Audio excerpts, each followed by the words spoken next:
All right, guys, we're going to use the most recent event that happened in Las Vegas to speak to the structural strength of the Tesla Cybertruck.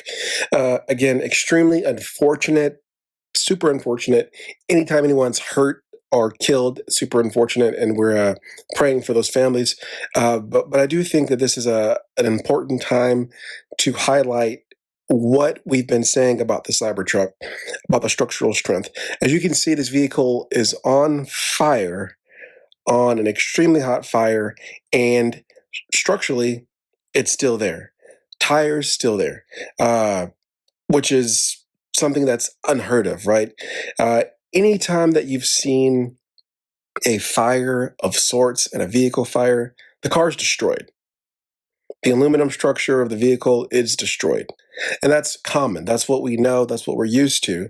But this Tesla Cybertruck, and again, that we've been saying this steel that they're using, the same steel that they're using on the rocket ships. So imagine the same strength of steel that can, survive all the pressures and stresses of being sent up on a rocket ship, up and then down and recovered, now making these trucks.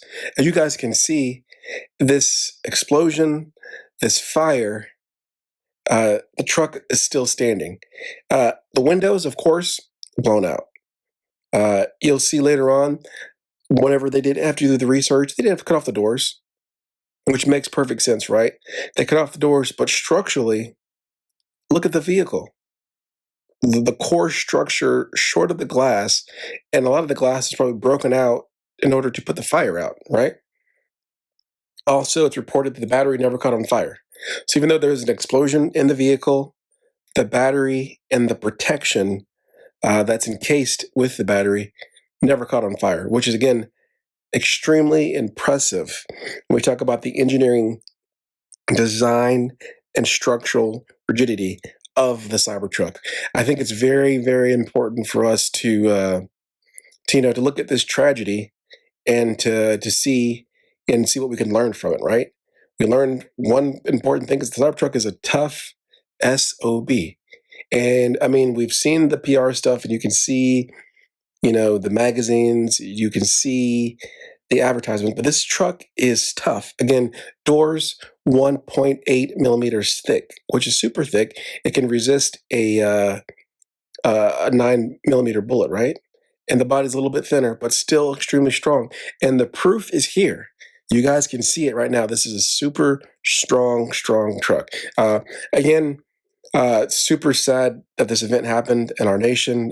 Praying for our nation, praying for the world, praying for peace, calmness, and also for anyone that is involved to be brought to justice. But I do want to just take a moment to shout out Tesla, to shout out Elon for developing, being bold and developing a very strong, strong truck, and also for the help that they're supporting the authorities and the research of this crime and making sure that everything is brought to justice. Thanks for watching. Have a good day, guys.